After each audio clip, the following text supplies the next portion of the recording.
Bonjour Thibault, merci de nous rejoindre Bon, aujourd'hui. Merci aux avocats qui sont parmi nous. Je sais qu'il y a des habitués qui nous rejoignent, donc merci aux habitués et bienvenue aux nouveaux sur ce webinaire Justifit. Donc aujourd'hui, nous allons parler des charges déductibles des avocats, sujet bouillant surtout en cette fin d'année. Et donc nous avons invité Thibault Félicès qui travaille chez Indy, qui est il va vous en parler entre autres, une fois que c'est un outil qui permet de gérer sa comptabilité quand on a un avocat indépendant. Il travaille chez Indy depuis un moment. Il est responsable chez eux de toute cette partie qui concerne les charges déductibles. Il a même créé un outil qu'il partagera avec vous à la fin de ce webinaire. Donc nous avons 45 minutes. Thibault, je vais te passer la parole. Tu auras 30 minutes de présentation, puis un quart d'heure pendant lequel vous pourrez poser des questions. Il y a un chat sur le côté, donc j'entendais que je crois que Malika a déjà expliqué. Il y a un chat sur le côté sur lequel vous pouvez poser des questions. Moi, je les poserai à Thibault à la fin, si ça peut attendre la fin, et au fur et à mesure, si jamais c'est des questions sur lesquelles il y a besoin d'un éclaircissement immédiat. Voilà, donc Thibault, merci d'être là avec nous. Je te laisse nous parler des charges déductibles des avocats. avec plaisir. Merci Pauline et bonjour à toutes et tous. Et merci donc à Justifit pour l'invitation aujourd'hui. Je suis très content d'être là pour vous expliquer un peu les charges déductibles des avocats. Sans transition aucune, on va démarrer du coup. Je vais vous présenter le sommaire un petit peu de cette présentation dans un premier temps. Et je pense que c'est le plus gros point, enfin c'est le point le plus important. Nous allons voir qu'est-ce qu'une charge déductible, vraiment, dans le détail. Quels sont les éléments qui permettent de considérer une charge comme étant déductible. Et ensuite, je vous présenterai une liste non exhaustive des charges déductibles des avocats. Et on verra parmi cette liste-là qu'il y a des charges déductibles particulières, quelques astuces que je vous présenterai en fin d'événement. Et avant de vous présenter ces astuces-là, nous parlerons de quelques charges qui ne sont pas déductibles, parce que c'est également important de les avoir en tête. Avant de rentrer dans la présentation, pourquoi une charge déductible est importante? Premièrement, parce que ce sont elles qui vont venir diminuer votre bénéfice imposable. Le bénéfice imposable qui est la base de calcul de votre impôt. Qui dit bénéfice imposable diminué dit impôt diminué. Et donc là-dessus, c'est vrai qu'elles sont assez importantes et assez intéressantes. Et également, parce que si vous déduisez une dépense qui ne l'est pas, bon, mais là, vous faites face, vous allez pouvoir faire face à de potentielles pénalités et sanctions de l'administration fiscale, et ce n'est absolument pas ce qu'on veut. Donc c'est pour ça que je tenais à vous présenter tout ça aujourd'hui. Donc sans transition aucune, une charge déductible, qu'est-ce que c'est? Une charge déductible, une dépense déductible, 6 conditions pour considérer une dépense comme déductible, et c'est ce que vous voyez à l'instant à l'écran. Premièrement, elle doit être engagée dans l'intérêt direct de l'entreprise et de son développement. C'est le cas pour les très grandes entreprises et évidemment pour vous en tant qu'avocat indépendant. C'est-à-dire que, je ne sais pas, je dis une bêtise, mais le péage ou l'essence que vous allez payer le week-end pour aller manger chez votre famille, votre belle famille, peu importe, n'est pas dans l'intérêt de votre entreprise et ne sera évidemment pas déductible de votre bénéfice imposable. Deuxième point, colonne de gauche, n'être ni excessive par rapport à l'activité exercée, ni fictive. Fictive, ça tombe assez sous le sens, vous en conviendrez, et je pense que je n'ai même pas besoin d'expliquer. Évidemment, la dépense doit exister pour pouvoir être déduite, et vous devez justifier chacune de vos dépenses, et on en parlera juste après. Excessive, qu'est-ce que ça veut dire? Bon, ben, l'État va considérer certaines dépenses comme excessives, et au-delà de ça, ces dépenses-là ne seront plus déductibles. Ça va être le cas, par exemple, des frais de repas hors domicile, et on en parlera un petit peu plus tard dans cet événement sur les dépenses déductibles particulières. Troisième point, être comptabilisé en charge durant l'année à laquelle elle se rapporte. Une dépense, pour qu'une dépense soit déductible en 2021, doit être une dépense comptabilisée en 2021. Vous ne pourrez pas déduire des dépenses des exercices précédents.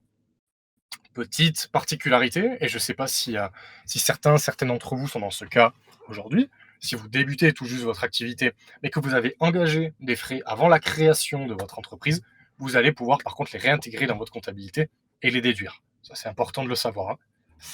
Donc voilà. Quatrième élément, ne pas être contrepartie d'une immobilisation. Je ne m'attarde pas là-dessus dès maintenant parce qu'on va y revenir un petit peu plus tard dans l'événement. Les immobilisations, c'est des charges déductibles particulières. Donc voilà, c'est ne pas être contrepartie d'une immobilisation.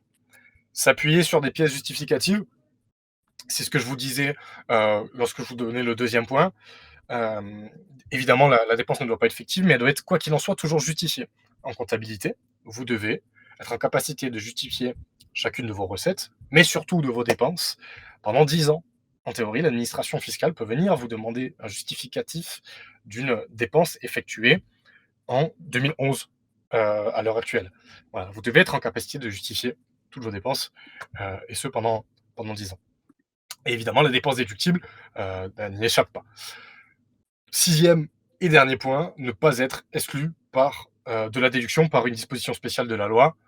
Là encore, et c'est évidemment à vous, c'est pas à vous que j'apprendrai ça.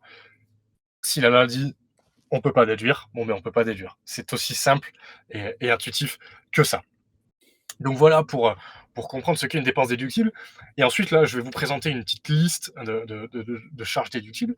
Et vous allez voir que, quoi qu'il en soit, chacune de ces dépenses doit respecter les 6 critères que je vous présente ici. Et donc, c'est vraiment, s'il y a un point vraiment important que vous devez garder en tête aujourd'hui, c'est ça. Pour qu'une dépense soit déductible, vous devez toujours vous poser la question, est-ce que ces 6 conditions sont respectées? Et Heu, après, Thibaut, je t'interromps, excuse-moi, il y a une question qui est: «S'agissant de l'année à laquelle se rapporte la charge, à quelle antériorité pouvons-nous remonter? Personnellement, je suis installé depuis juin 2021». Je crois, si j'ai bien compris ce que tu as dit, que c'est 10 ans. Donc si c'est juin 2021, il faut jusqu'en juin 2031 tout conserver. alors oui, pour conserver les pièces, justificatives, effectivement, il faut les conserver pendant une durée de 10 ans. Par contre, alors la question peut-être portée sur jusqu'à quand je peux remonter au niveau de mes dépenses, sachant que je me suis installé en juin 2021. C'était peut-être ça? Ah Heu, peut-être. L'année de la Ah, réintégration, oui, voilà. merci. D'accord. Voilà, c'est la question de Glenn, voilà. Alors, pour le coup, là, il y a pas d'antériorité fixée. C'est à partir du moment où cette dépense a été engagée avant de vous installer, heu pour dans l'intérêt direct de votre entreprise, de son développement et de votre activité, vous allez pouvoir la réintégrer, Ghislaine.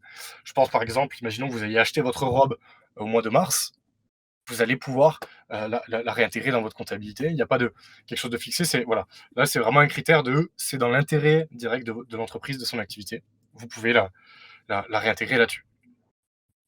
OK, mais par contre, il faut que ça soit dans l'année 2021, on est bien d'accord? Pardon?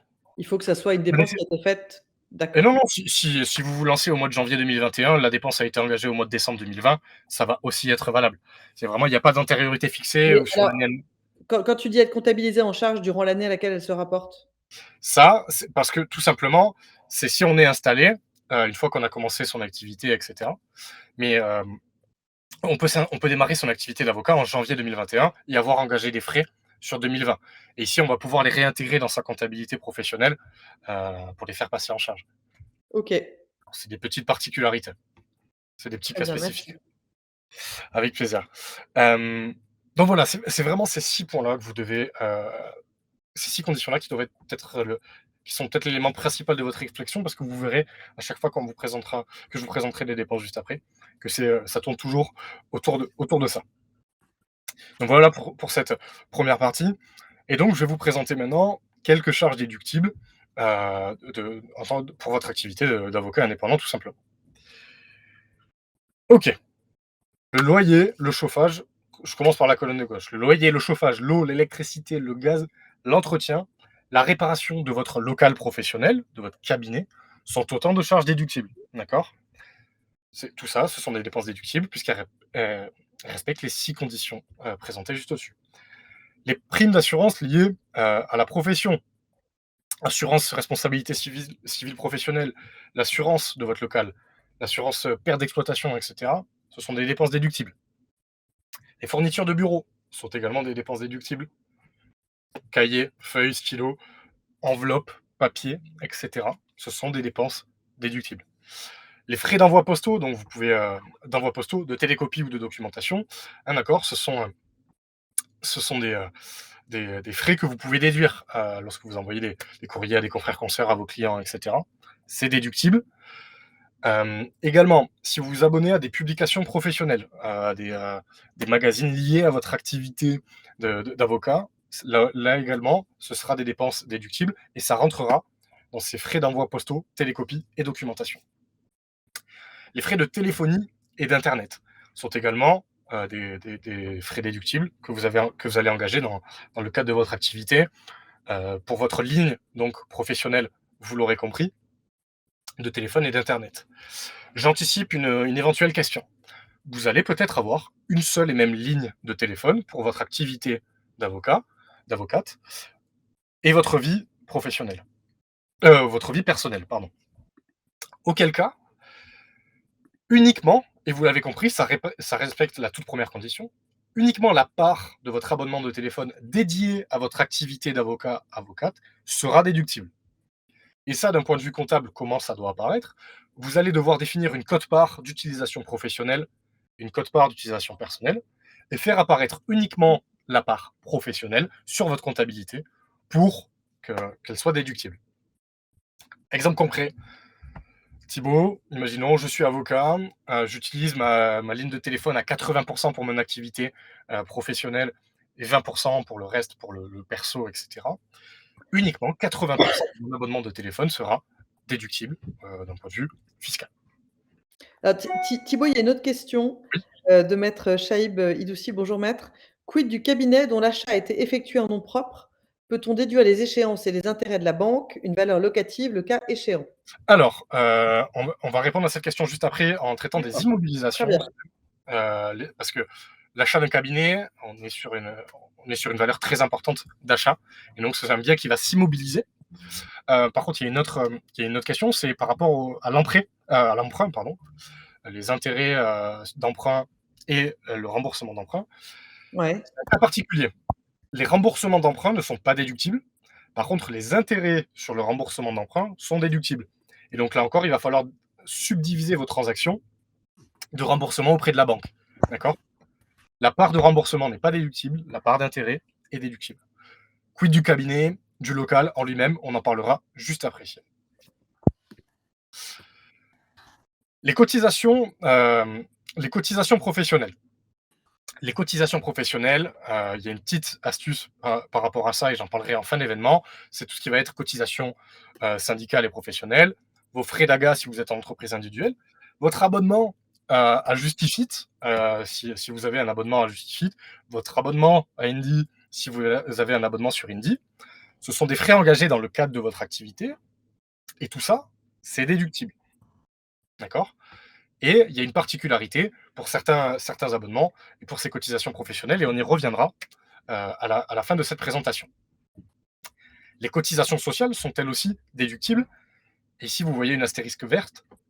Cet astérisque signifie qu'on est sur des cotisations déductibles particulières, et on y reviendra là encore un petit peu plus tard. Mais j'entends par là tous les versements URSSAF, sauf les pénalités de retard. Les pénalités de retard ne sont pas déductibles. Et donc, tout ce qui est allocation de famille et maternité, ça va être déductible. La CSG, CRDS aussi, mais c'est un petit peu particulier, on y reviendra après, etc. etc. Vos versements obligatoires à votre caisse de retraite vont également être déductibles. Et enfin, dernier élément que je présente sur cette slide, c'est les frais de formation professionnelle. Les frais d'études, de cours de stage, etc. vont être déductibles dans le cas où vous en retirez des avantages professionnels. D'accord?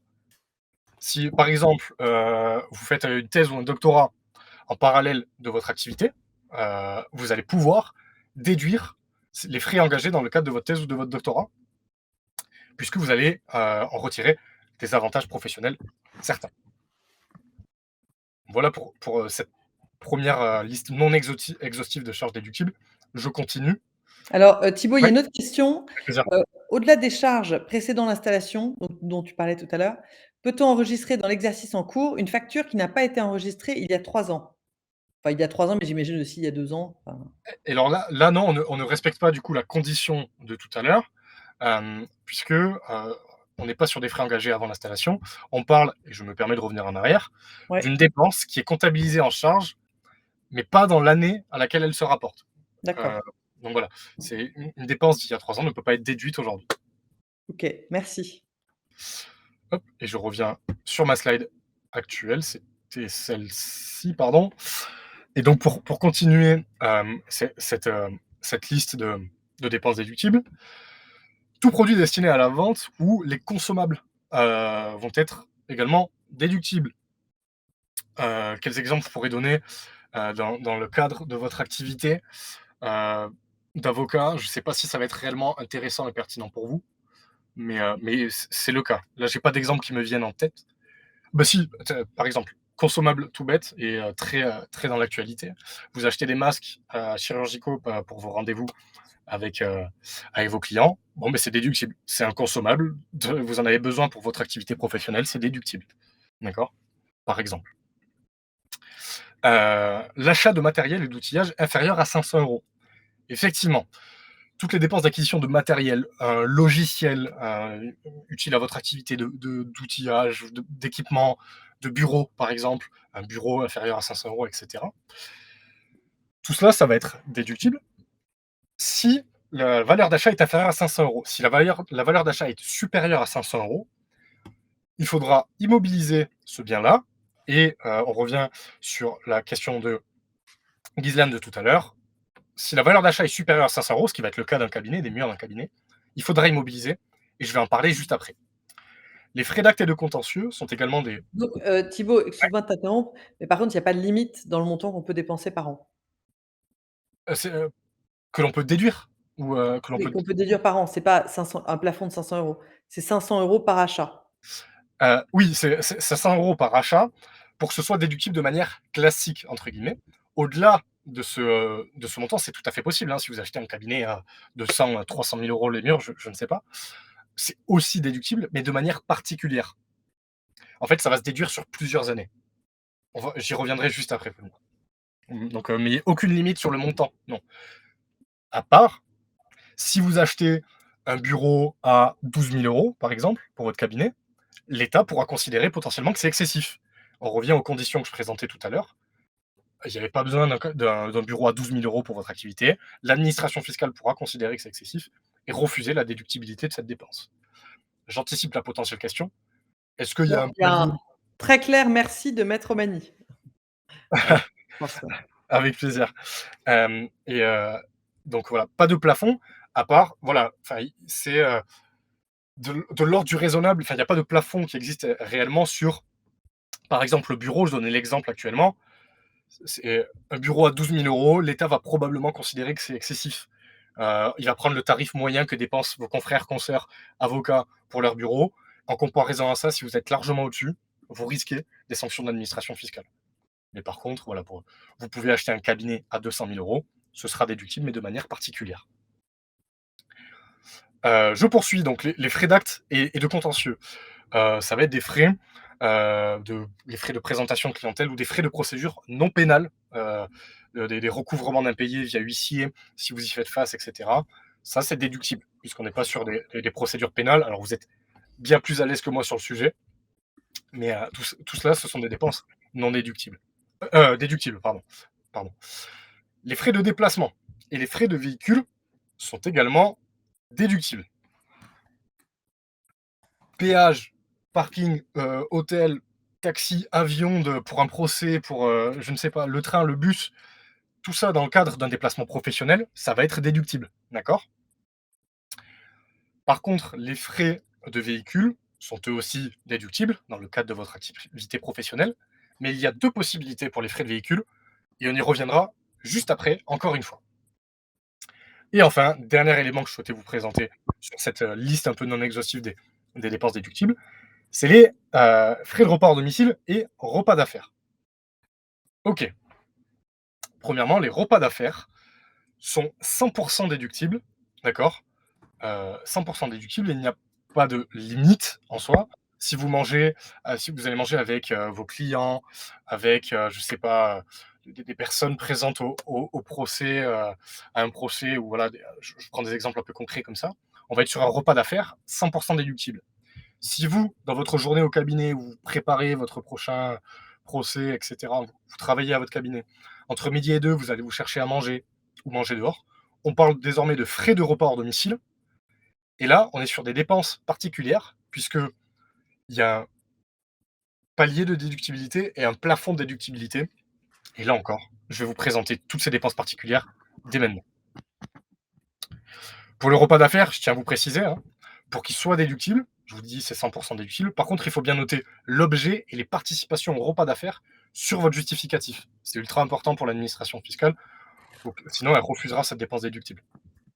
Euh, Repas d'affaires avec potentiel client. Je ne sais pas si vous êtes avocat d'affaires, il y en a peut-être aujourd'hui, avec un potentiel client, avec un prospect, avec un client. Vous notez le nom de l'entreprise, les participants sur votre justificatif, et c'est 100% déductible. Voilà pour cette liste-là. Et donc, je vais continuer sur la troisième partie. Les charges déductibles particulières. Est-ce que, Pauline, il y a des questions, peut-être? Non, il n'y a pas de Ça, questions là. il n'y a Je pas de pense que questions pour l'instant. Eh non. bien, parfait. Je continue. Donc, depuis tout à l'heure, je vous parle de charges déductibles qui sont particulières. Il y en a plusieurs. Et je reprends dès maintenant les frais de repas au domicile. Je viens de vous les présenter à l'instant. Les repas au domicile sont des dépenses dites partiellement déductibles. Et c'est pour ça qu'elles sont particulières. Il y a ce qu'on appelle, je vous le disais à l'instant, un plafond de déductibilité et un palier de déductibilité. En fait, l'État, enfin, les frais de repas à domicile sont déductibles à partir de 4,95 € jusqu'à 19,10 €. Pourquoi? L'administration fiscale considère que 4,95 €, ça c'est la valeur de 2021, que 4,95 €, c'est le montant minimal que vous aviez à dépenser pour vous nourrir ce midi. Et il va considérer qu'au-delà de 19,10 €, vous vous êtes fait un peu plaisir, c'est une dépense excessive pour votre repas. Et donc, seule la part entre 4,95 € et 19,10 € de vos frais de repas va être déductible. Et ça, comment ça va se passer? Vous avez l'exemple sur Indy en bas de l'écran. Entre midi et deux, vous allez chercher un sandwich à la boulangerie, une formule sandwich, peu importe. Vous voyez ici que tout ce qui est en dessous de 4,95 € est comptabilisé en dépenses personnelles, parce que rappelez-vous, les dépenses personnelles ne sont pas déductibles. Et la part de frais de repas hors domicile est de 3,25 €. Donc c'est ce qu'il y a au-delà de 4,95 € et en dessous de 19,10 €. Et donc là, comme on est sur le compte comptable frais de repas hors domicile, ça va être déductible avec le taux de TVA de 10%. Et voilà comment ça doit apparaître. Voilà comment ça apparaît sur Indy, mais voilà comment ça doit apparaître sur votre comptabilité, hein. Si vous la tenez seule, c'est comme ça que ça doit apparaître. Tout ce qui est non déductible en dépenses personnelles, la part déductible des frais de repas hors domicile, en l'occurrence, comptabilisée dans le frais de repas hors domicile. Ce que je vous disais aussi juste avant, les frais de repas d'affaires sont, eux, 100% déductibles. Je poursuis sur mes dépenses déductibles particulières, les frais de véhicule. On en a déjà parlé, et je vous disais tout à l'heure deux possibilités qui s'offrent à vous pour comptabiliser vos frais de véhicule. Premièrement, le barème kilométrique forfaitaire, partie gauche de la slide. Au barème kilométrique forfaitaire, toutes les dépenses liées à votre véhicule, assurance, essence, etc., vont se catégoriser en dépenses personnelles. Et ça, qu'est-ce que je viens de vous dire à l'instant? Tout ce qui est dépenses personnelles, c'est non déductible. Pourquoi? Parce qu'au barème kilométrique forfaitaire, vous allez catégoriser tous vos dépenses de véhicule en dépenses personnelles, donc elles seront non déductibles. Et en fait, en fin d'exercice, vous allez percevoir une indemnité pour couvrir tous ces frais-là selon la puissance fiscale de votre véhicule et les kilomètres professionnels parcourus. Qu'est-ce que ça implique? Tout au long de l'année, vous allez devoir tenir un cahier, enfin une liste des kilomètres professionnels que vous parcourez. Et en fin d'exercice, vous renseignez auprès de l'administration fiscale la puissance de votre véhicule, la puissance fiscale de votre véhicule, les chevaux fiscaux et les kilomètres pro parcourus. Exemple très bête, imaginons que moi, Thibaut, j'ai une Peugeot 208 de 3 chevaux fiscaux, je fais 25 400 km pro dans l'année, je fais le choix du barème kilométrique forfaitaire en début d'exercice, je note tous mes kilomètres pro, fin d'exercice, je dis à l'administration fiscale, voilà, j'ai un véhicule qui fait 3 chevaux fiscaux, j'ai fait 25 400 km pro, et là, il y a un mode de calcul, l'État va vous verser une indemnité. Ça, c'est la première possibilité pour les frais de véhicule. La deuxième possibilité, c'est de faire le choix des frais réels. Et donc là, vos dépenses de véhicule vont se déduire et elles doivent se catégoriser en véhicules et carburant dès lors qu'elles sont d'ordre professionnel et qu'elles respectent les 6 conditions présentées au début, et en dépenses personnelles dès lors qu'elles ne sont pas dans le cadre de votre activité ou qu'elles ne respectent pas une des conditions. Petit point partagé en bas, effectivement, c'est plus avantageux de faire le choix des frais réels lorsque vous souhaitez garder le véhicule dans le patrimoine professionnel. Petite question potentielle que j'anticipe, vous avez un seul et même véhicule. D'accord? Vous avez un véhicule que vous servez pour votre vie perso, dont vous vous servez pour votre vie perso et votre vie d'avocat ou d'avocate. Le lundi, vous allez faire le plein. OK? Donc le lundi, vous allez aller, enfin, tous les jours de la semaine, vous allez faire des allers-retours au bureau et le week-end, vous allez vous en servir pour aller, manger, chez votre belle famille, peu importe, partir en week-end et cetera. Et là, même principe que ce que je vous disais tout à l'heure, la part professionnelle doit être catégorisée en véhicule et carburant, part personnelle en dépenses personnelles.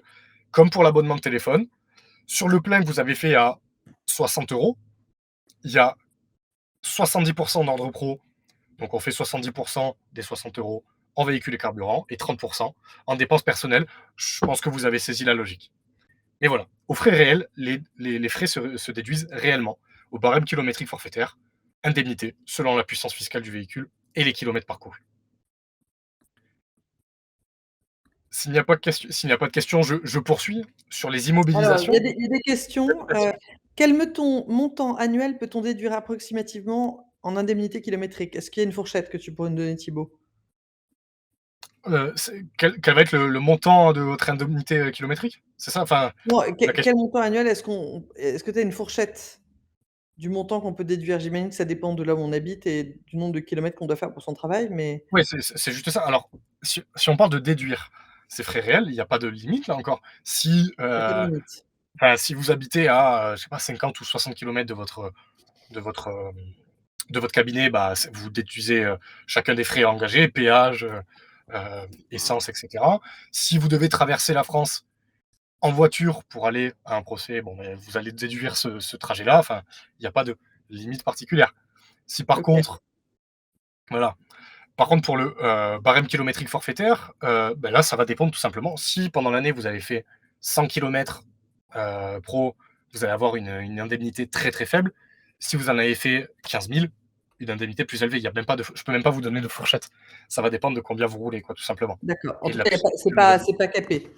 Il y a pas de montant Bon, maximum. alors, j'ai pas en tête s'il y a un cap. Possible qu'il y ait un cap. Si c'est le cas, je ne l'ai pas en tête. Et je pourrais vérifier ça et vous transmettre l'information si vous voulez.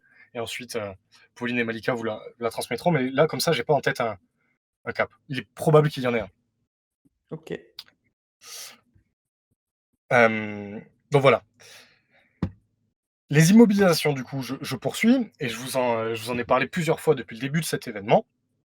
Prenons la définition là, très classique. Les biens immobilisables sont les biens détenus et utilisés par le professionnel dans le cadre de son activité pendant plus d'un an. OK, ça c'est la définition standard des immobilisations. En réalité, une immobilisation, qu'est-ce que c'est selon l'administration fiscale? C'est une dépense supérieure à 500 euros, on y revient, que l'on va détenir pendant plusieurs années. Ces dépenses-là, il va falloir les immobiliser, c'est-à-dire les inscrire dans le registre des immobilisations, c'est un document comptable. Et pourquoi ce sont des dépenses déductibles particulières? Parce qu'elles vont se déduire sur plusieurs années. C'est ma slide d'après. Trois types d'immobilisation possibles. Les immobilisations corporelles. Ghislaine, on y revient. L'achat, l'achat d'un cabinet, des locaux de votre activité, l'achat d'un véhicule pour votre activité. Tout ça, ça va être des immobilisations dites corporelles. Les immobilisations incorporelles, ce sont tous les biens immatériels. Si vous achetez un logiciel, la licence d'un logiciel pour plus de 500 euros, ça va s'immobiliser parce que vous allez vous utiliser ce logiciel pendant plus d'un an. Et ensuite, les immobilisations financières, je ne rentre pas dans le détail, c'est les titres ou les prêts accordés à d'autres entreprises. Si vous accordez des prêts à d'autres entreprises, c'est quand même assez rare, mais c'est un type d'immobilisation qui existe. Je souhaitais vous le présenter. Chacune de ces immobilisations, donc, va s'intégrer dans le registre des immobilisations et se déduire sur plusieurs années. C'est ce qu'on appelle amortir une immobilisation. Donc, premier point en haut à gauche de ma slide, lorsqu'une dépense est importante, au lieu de la déduire entièrement sur l'exercice, on déduit une partie chaque année sur une certaine durée. Ça s'appelle amortir une immobilisation. Ok. La durée d'amortissement va varier selon la nature de l'immobilisation. Imaginons que vous achetiez un ordinateur pour votre activité, pardon. C'est probable. Un ordinateur, ça s'immobilise sur 3 ans. Vous achetez un bureau justement de 800 euros, voilà, 1000 euros, peu importe, pour votre cabinet. Le mobilier, lui, s'amortit sur 8 ans. C'est comme ça que ça fonctionne d'un point de vue administratif, l'administration fiscale. Et donc, il va y avoir deux types d'amortissement possibles selon le type de bien que vous immobilisez. Pour du mobilier, par exemple, pour un desk, un bureau, on va être sur un type d'amortissement dit linéaire. Vous allez déduire chaque année le même montant pour votre bureau. Euh, donc là, très très simple, un bureau, vous achetez 800 euros, vous allez déduire sur 8 ans. Pendant 8 ans, vous allez déduire 100 euros par an pour votre bureau. Prenons l'exemple maintenant d'un ordinateur. Un ordinateur, lui, il s'amortit en dégressif. C'est-à-dire que si vous achetez votre ordinateur, par exemple, 1500 euros, vous allez déduire la première année 750, la deuxième 500 et la deuxième 250. C'est un type d'amortissement différent. Pourquoi ce système-là? En fait, l'administration fiscale considère que votre bureau, dans 8 ans, il aura la même valeur, il fera le même travail qu'il fait quand vous l'aurez acheté, son travail de bureau. Là où on va considérer que votre ordinateur va devenir obsolète, va perdre en qualité. Vous savez qu'il s'use, toutes ces notions d'obsolescence programmée, et puis il y a l'usure naturelle d'un ordinateur, il y a voilà, le fait qu'il soit plus dernier cri. Et donc c'est pour ça qu'on amortit plus la première, et de moins en moins, on fait un amortissement dégressif. Donc voilà pour les immobilisations, et je vous en avais beaucoup parlé depuis le début de l'événement, j'espère que c'est un petit peu plus clair pour vous désormais. Alors, il nous reste, 13 minutes. Alors attends, je vois qu'il y a une autre question de Maître Diabaté. Bonjour maître. Pour déterminer l'amortissement, faut-il se référer au plan comptable ou alors juste suivre l'amortissement linéaire ou dégressif? Point d'interrogation.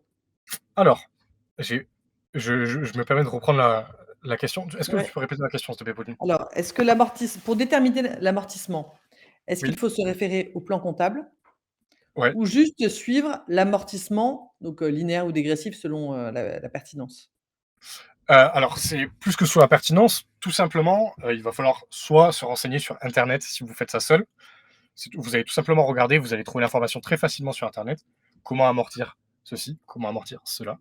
Soit si vous utilisez un logiciel comme Indy par exemple, là il y a même pas à se poser la question parce que vous renseignez ce que vous avez acheté et nous on vous met le type d'amortissement directement. Mais vous Mais j'ai pouvez vous l'impression référer. que la question peut-être maître, vous pouvez repréciser, la question n'est pas sur faut-il choisir linéaire ou dégressif, mais plutôt sur est-ce qu'il faut se référer au plan comptable ou alors suivre l'amortissement? J'ai l'impression que c'est ça la question, mais je suis pas sûre de la Ouais, alors comprendre. je suis pas sûr de bien la comprendre non plus. Si vous pouvez, Est-ce que maître Diabaté, vous voulez préciser? Alors peut-être continue pendant que je me permets de poursuivre ouais, en attendant et je reprendrai la ouais, la ouais, question juste ouais. après avec Alors plaisir. il nous reste 11 minutes. On Voilà, va je vais on essayer va de accélérer. tenir au C'est un courant du sujet planning. assez dense, donc on va essayer d'accélérer. Ouais. Mais de toute façon, le gros est derrière nous. Autre dépense déductible particulière, hein, ce sont les cotisations sociales. Hem, donc ça va être le cas de l'URSSAF. L'URSSAF, c'est le centre de formalité des entreprises pour les professions libérales, qui lutte également contre le travail dissimulé. Je passe rapidement là-dessus. Pourquoi les cotisations sociales sont, heu, particulières en termes de déductibilité? Tout simplement parce que je vous parlais tout à l'heure de la CSG-CRDS, la contribution sociale généralisée, est-elle partiellement déductible? La CRDS, elle, n'est jamais déductible, contribution au remboursement de la dette sociale. Et donc sur vos cotisations sociales, il y a une part d'allocation familiale, une part d'allocation maternité, et une part de CSG et une part de CRDS. Et il faudra ventiler la part de CSG partiellement déductible et la part de CRDS jamais déductible, et déduire le reste. Donc c'est ce qu'il faut avoir en tête pour vos cotisations sociales en tant qu'avocat. Je continue, les cotisations facultatives. Beaucoup d'indépendants ont recours à des cotisations facultatives. C'est l'ensemble des contrats de protection sociale, hein, retraite, prévoyance, santé, etc. Euh, Imaginons que vous cotisiez auprès d'un organisme tiers parce que vous voulez une complémentaire. Eh bien, une partie est déductible. Et ça va être une information transmise par l'organisme. D'accord? C'est-à-dire que, imaginons que vous cotisiez 100 euros par mois, ça fait du 1200 euros l'année. Et votre organisme va vous dire, voilà, sur ces 1200 euros, Thibaut, vous pouvez déduire uniquement 1000 euros. Ça, c'est le premier point. Deuxième point, la déduction des cotisations facultatives est limitée par un plafond qui dépend et de votre bénéfice en tant qu'avocat et du plafond annuel de la sécurité sociale. Donc, il faudra, calculer ce plafond individuel. S'il est inférieur à l'information transmise par votre organisme MADELA, par exemple, c'est le plafond qui déterminera le montant que vous pouvez déduire. Donc voilà ce qu'il faut avoir en tête pour les cotisations facultatives. J'en ai terminé avec ces cotisations particulières. Est-ce que la question a été reformulée peut-être, Pauline, ou est-ce qu'on peut la Non, reprendre? notre, maître, est ravi de la réponse que tu as apportée.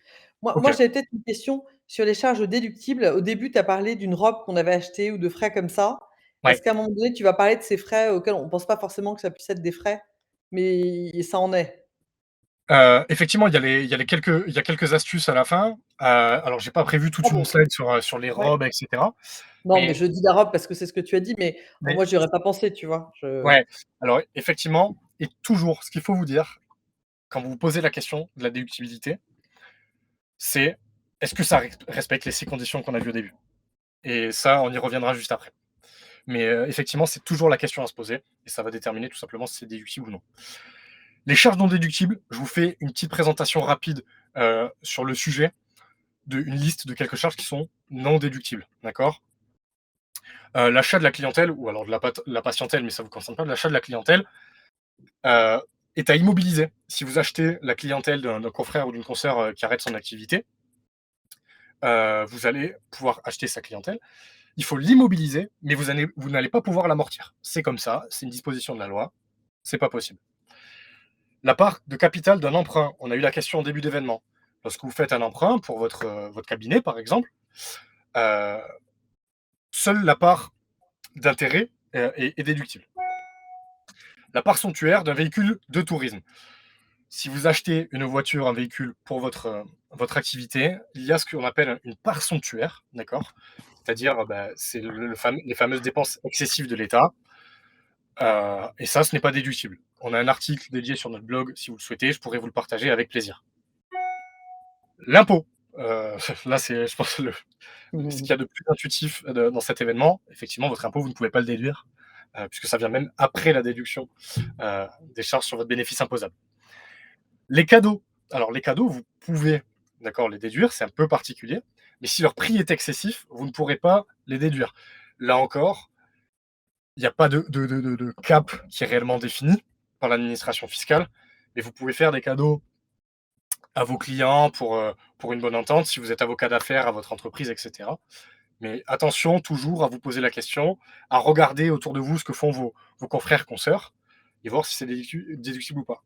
Alors, il y a une Ouais, question, Thibaut, de ouais. maître Mohamed. Bonjour maître. Dans quelles conditions les toiles, d'un montant supérieur à 500 € sont-elles amortissables? Pas de perte de valeur, mais plutôt le contraire.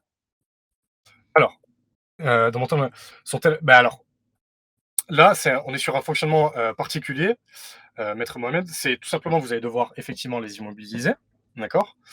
Et les amortir, mais après, une fois que vous allez revendre cette immobilisation, vous allez générer du coup une plus-value et vous Ouais. allez avoir une imposition sur cette plus-value.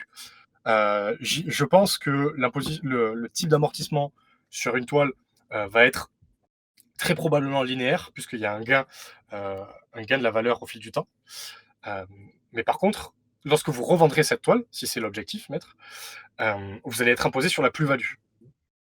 Et ici, il va y avoir une imposition assez conséquente. Là où, en cas de cession d'immobilisation qui aura perdu de sa valeur, il n'y aura pas d'imposition. D'accord. Euh, Où est-ce que j'en étais? Donc les cadeaux. Les contraventions et pénalités. Donc ça semble là aussi assez intuitif. Tout ce qui est d'ordre pénal, une contravention sur votre véhicule, une pénalité, suite à un retard de paiement de l'impôt et cetera. Tout ça, ce n'est pas déductible. Les dons à des partis Alors, politiques, maître Mohamed te répond: «Pas de revente de prévu, donc pas d'imposition?» pas d'imposition sur la plus-value tant qu'elle reste en votre, possession. OK. L'imposition à la plus-value se fait au moment où plus-value il y a. Bon, j'espère que ça répond à vos questions, maître Mohamed. Hem, les dons à des partis politiques ou au mécénat. Effectivement, ce n'est pas déductible, mais on verra juste après qu'il y a une astuce. La taxe sur les véhicules de société, je passe très rapidement là-dessus, sachez que la TVS n'est pas déductible. J'en ai terminé sur une présentation des charges non déductibles. Combien de temps est-ce qu'il me reste, Pauline, pour la présentation? 5 4 minutes? minutes. 4 minutes? Du coup, Eh bien, on n'a pas eu de questions, alors, vas-y. allez, Peut-être eh qu'on bien, pourra je prolonger un continue. petit peu et de 5 minutes et les avocats qui peuvent prendre 5 minutes de plus, sur leur temps de déjeuner, sont bienvenus. Vas-y, Thibaut. Parlons donc des astuces méconnues. Ah, Les réductions d'impôts pour frais de tenue comptabilité. Effectivement, si vous êtes en entreprise individuelle, avocat en entreprise individuelle, lorsque vous réalisez moins de 72 500 € de chiffre d'affaires, vous pouvez bénéficier d'une réduction d'impôt sur le revenu de 2 tiers de vos frais engagés pour votre comptabilité. Ça va être le cas si vous avez, enfin, ça va concerner vos frais d'AGA, si vous en avez une, ou vos cotisations Indy, par exemple, si vous faites le choix de faire votre comptabilité sur Indy. L'abonnement, 2 tiers de l'abonnement vont être déductibles, enfin, pas déductibles, pardon, vous allez pouvoir les percevoir sous forme de réduction d'impôt pour frais de tenue de comptabilité. Et donc, ça va s'impacter directement au moment de la déclaration d'impôt sur le revenu, et ça peut aller jusqu'à 915 €, euh, cette réduction d'impôt. Et donc ça, c'est important de le savoir. Quoi qu'il en soit, si vous dépassez ces seuils-là, ce sont des dépenses déductibles puisqu'engagées dans le cadre de votre activité. Mais si vous êtes en dessous de ce seuil de CA, super intéressant de le savoir. Faire passer son loyer perso en charge, et ouais, ça c'est quelque chose que l'on ne sait pas nécessairement lorsqu'on est indépendant, mais vous pouvez, si vous exercez tout ou partie de votre activité à votre domicile, passer une partie de votre loyer en charge déductible. Imaginons, alors, je pense que la majorité d'entre vous aujourd'hui travailleront à leur cabinet, mais si vous faites votre comptabilité chez vous, à la maison, seul, eh bien, vous pouvez déduire une partie de votre loyer, puisque cette comptabilité, c'est lié à votre activité. Vous pouvez déduire une partie de votre loyer grâce à ça. Pour cela, il va falloir être en capacité de justifier l'exercice d'une partie de votre activité à domicile. Donc là, vous allez pouvoir écrire sur un papier tout simplement que vous réalisez une partie, enfin que vous réalisez la comptabilité de votre activité chez vous, par exemple, hein. Il faudra que l'adresse de votre domicile soit le siège social de votre activité, très important. Avoir une pièce réservée à votre activité dans votre domicile. Vous avez peut-être un bureau chez vous. Bon, mais si c'est le cas, vous avez je sais pas, un appartement de 60 mètres carrés, un bureau de 10 mètres carrés. Il faudra faire le prorata de ces 10 mètres carrés sur les 60 mètres carrés par rapport à votre loyer. Et c'est cette part-là qui sera déductible. Si vous n'avez pas de pièce réservée, hein, vous pourrez tout à fait déduire une partie du loyer. On sera sur un fonctionnement particulier. Et vous devez être locataire. Si vous êtes propriétaire, vous pouvez vous verser un loyer et déduire tout ça. Je vais vous mettre un article dans le chat parce qu'on rentre sur des sujets vraiment complexes. Moi, ce que je tenais à vous partager, c'est l'astuce. Vous pouvez faire passer une partie de votre loyer perso en charge. Et donc, je vous partage juste l'article de blog dans le chat. Est-ce que je peux. J'ai la main pour écrire dans le chat, Pauline, oui. bah, vas-y, essaye. Alors j'en profite pour te poser une question, j'attendais que tu aies fini sur cette partie-là, de Maître, Aouimer. Bonjour maître. Est-ce que les cotisations, CNBF sont déductibles? Donc, CNBF, c'est la caisse de retraite hein, des caisses nationales du barreau, c'est ça, si je dis pas de bêtises. Donc, Alors, oui, tu sais quoi? Je ne sais pas, mais j'imagine ouais, que ça va. oui, oui, vos cotisations retraite sont bel et bien déductibles. Alors, j'en profite, oui, c'est ça. Oui, Moi, c'est ça. j'en profite, puisque je n'ai pas parlé de Justifit au début, mais Justifit, accompagne, les avocats dans leur, communication et dans leur business. Donc évidemment, l'abonnement, Justifit, annuel est déductible. J'en profite. Je ne sais pas si tu l'avais mis dans les voilà. Effectivement, j'en ai parlé au début, lorsque je parlais Ouais. des cotisations professionnelles. Tout ça, c'est ce qu'on appelle des cotisations professionnelles. Des les frais de comptabilité, l'abonnement à Justifit, évidemment, à Indy. Tout ça, c'est engagé dans le cadre de votre activité. Ça permet de développer votre activité. C'est évidemment déductible à 100. Alors, maître Romani, je vois que vous demandez à combien est l'abonnement. Nous avons différentes, options, certaines qui permettent de tourner des vidéos et d'écrire des articles, d'autres, qui se limitent à un espace sur notre site internet. Donc ce que je vous propose, c'est une des personnes de l'équipe vous contactera pour, vous en dire plus. Voilà. Je me Je te permets du coup de répondre à la question, si jamais, également sur Indy, parce que j'en ai pas parlé non plus, effectivement. Si vous êtes en entreprise individuelle, l'abonnement à Indy est à 20 € hors taxe par mois, et il est à 49 € hors taxe si vous êtes en société, SAS, SASU, SARL et EURL, soumise à l'impôt sur les sociétés. Pourquoi cette différence? Tout simplement parce qu'on est sur une comptabilité bien plus complexe, qui nécessite beaucoup plus de support, en interne et auprès de nos utilisateurs. Donc voilà pour les tarifs d'Indy. Autre élément, autre astuce que je tenais à vous présenter, c'est la réduction d'impôt pour dons et mécénat. Je vous disais tout à l'heure que ce ne sont pas des dépenses déductibles. Par contre, lorsque vous faites un don à une association, par exemple, vous pouvez bénéficier de 60% du montant en réduction d'impôt, dans la limite de 20 000 euros ou de 5 pour 1000 de votre chiffre d'affaires. Voilà, donc ça c'est important de le savoir. Et je tenais à vous le partager. Hop, je termine cette présentation. J'en ai fini sur les astuces très connues. Premièrement, et je ne m'attarde pas là-dessus, Pauline en parlait au début de l'événement, j'ai créé cet été un outil qui va vous permettre tout simplement de savoir si une dépense est déductible ou pas. Vous allez juste renseigner un mot-clé ou ouvrir la liste déroulante de choix, renseigner le mot-clé et l'outil va vous dire si la dépense est déductible, comment la comptabiliser si vous faites votre comptabilité seul et vous partagez une astuce s'il y en a une. C'est un outil que j'ai créé cet été. Les équipes de Justifit vous partageront cet outil une fois l'événement terminé dans le débrief. Je ne m'attarde pas là-dessus, mais sachez que désormais, dès lors que vous poserez la question, vous pourrez également utiliser cet outil et ça répondra à votre question. Si le mot-clé que vous cherchez n'apparaît pas dans l'outil, vous avez une possibilité de me laisser, un message et je l'ajouterai et je vous préviendrai par mail. Mais voilà, c'est un outil que j'ai créé cet été. Je sais que les avocats se posent beaucoup de questions sur le sujet. Plutôt que de regarder les conditions, etc., vous rentrez le mot-clé et ça répond à votre question. Donc Donc on ça, peut rentrer sac à main. donc on peut rentrer sac à main et c'est On peut alors rentrer, cinéma, on peut rentrer ce qu'on veut. on peut rentrer sac à main, on peut rentrer cinéma et là, alors je sais plus, j'ai plus en tête parce qu'il y a plusieurs, il y a eu quasiment 500 et quelques mots-clés, donc j'ai pas en tête s'ils y sont. S'ils y sont pas, vous me le dites, je les ajouterai. Heu, mais effectivement, vous pouvez rentrer ce que vous voulez, sandwich, cinéma et après, bah, assurance, responsabilité civile, essence, peu importe, salaire, D'accord, voilà.